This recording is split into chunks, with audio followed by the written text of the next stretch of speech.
Hey you guys, I'm Lisa from theScore eSports, and I'm here with Team Liquid's Matt. Congratulations on that win. How are you feeling right now? How I'm feeling? I mean, You're so chill.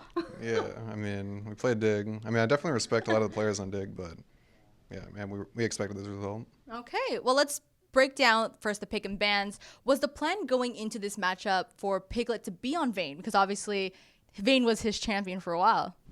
I don't think we were prepping to play Vayne today. It was just it was a good chance to pick Vayne, so we did it. Wow. Okay, and then we have to talk about the ending of that game.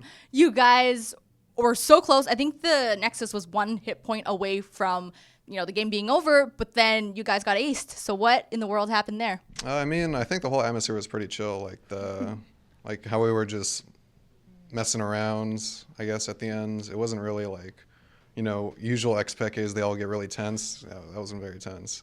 So I think I could have played it better. Like maybe even some of the other of my teammates could have played it better. We could have ended there, but yeah, we had the Phoenix backup, and we were talking about the whole time. Like I ended up selling one of my items to get Arden Sensor for him, and then we were talking about him getting QSS so I can backdoor better. But yeah, it was pretty funny.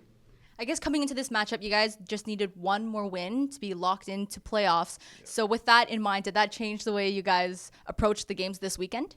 It definitely changed our mentality somewhat, but I don't think we would have won our last games any different than any other week.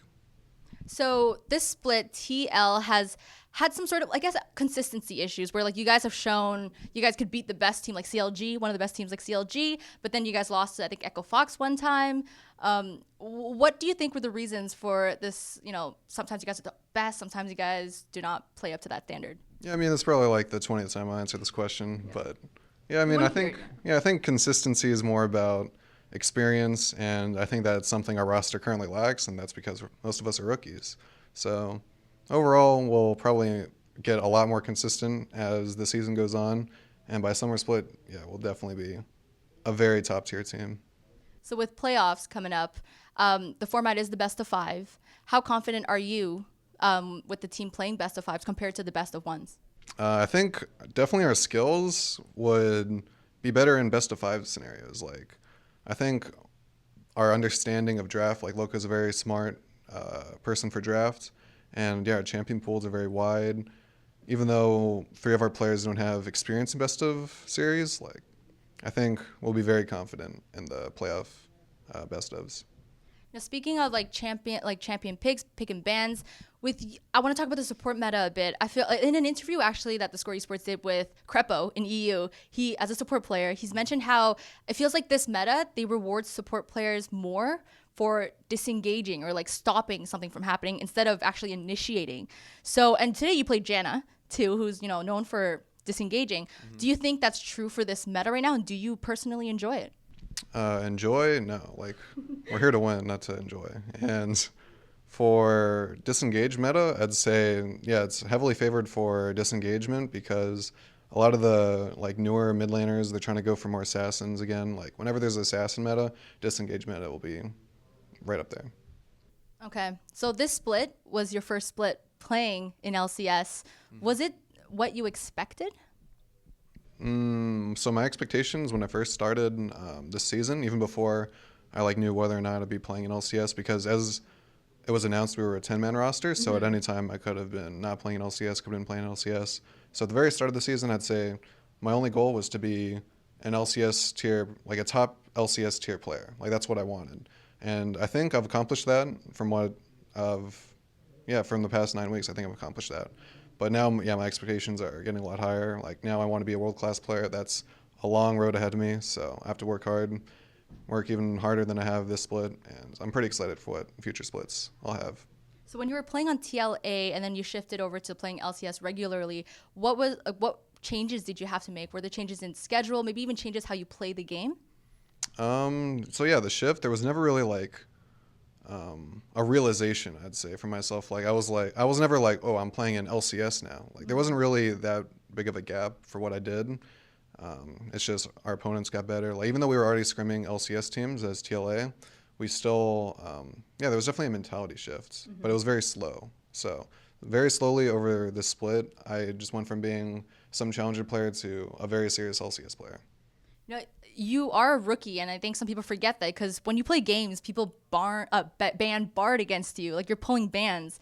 So has that changed how maybe which champions you practice? Has that changed your own personal playstyle? Because I know you like Bard, right? Yeah, I think my play style has changed a lot in the past 9 weeks. Like before, I played a single LCS game. I looked for very flashy plays. I looked to be the very, like the person who'd be on like the highlights reel, like the highlight reel after the game. But I definitely shifted my mentality for that a lot to pretty much the opposite. So instead of just looking for flashy plays, I'm looking for the safe, guaranteed, very strategical plays that don't get me on the highlight reels, but definitely help my team win. And I'm definitely looking to win more games than win more fans. And you've said before, I believe, that you do a lot of shot calling. You and Dardoch both do shot calling for the team. How has your shot calling improved over this split?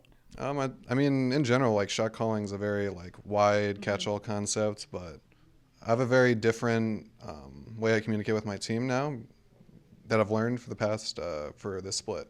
So since Dardoch, he's a very very smart player. He's very talkative too on stage. Like he's very he wants to not so much that he wants to control everything, but he wants to be he wants his voice to be heard because he's very confident in himself, and that's what a good team needs is a leader. And so instead of having multiple leaders on the team, instead of me trying to learn how to shot call everything, I'm just trying to learn how to facilitate things. So if someone has a good idea, I'll try to make sure that idea gets heard and we all get on the same page. That's my goal.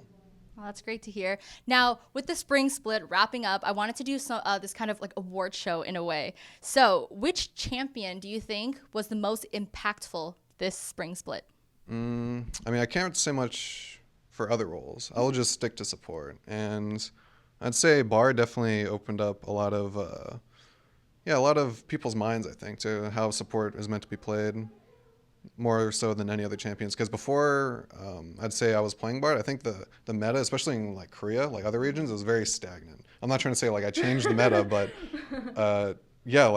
the way bot lane is played is just there's two really tanky supports that scale really well, and the laning phase becomes really stale. And if you pick Bard, like that just flips. So I'd say Bard. Speaking of that, what do you think the support meta needs right now? If there was a change or something you wanted to introduce, what do you think supports need right now? What supports need? I'd say when there's match lanes, I definitely feel like support should be rewarded more for picking, aggressive lane champions. You shouldn't be able to just blind supports like Trundle, supports like Alistar, or supports like Braum without getting punished really hard in a 2v2 matchup. So I'd say what they need, I'm not sure, but I'd say actually I do know what they need. They need laning phase to be more impactful. Because right now, I'd say if you win lane, it's not as impactful, but it's pretty hard to, I guess, change just to make laning phase more impactful. I wouldn't know how, but that's what would have to That's change. Riot's job. Yeah, I mean that's pretty hard, but yeah. Okay, also let's continue with this award show thing. Which item do you think was the most either overpowered or impactful this split? I'll stick to support and I'll say, I mean, Eye of the Equinox. I think when it first came out, nobody bought it because everyone thought it was bad. I kind of learned when you're supposed to buy it, and I think it's a really good item. The way you just kind of spend all of your money on it really quickly, and you can build other items after it really quickly while keeping a lot of gold for yourself. So when you complete it, you end up getting full gold from when you upgrade your support item, and you can build other items really quickly, like Locket or Mikhail's if you need it. That's a great tip. And now for this split, excluding your own team members, who do you think would be up for the rookie of the split?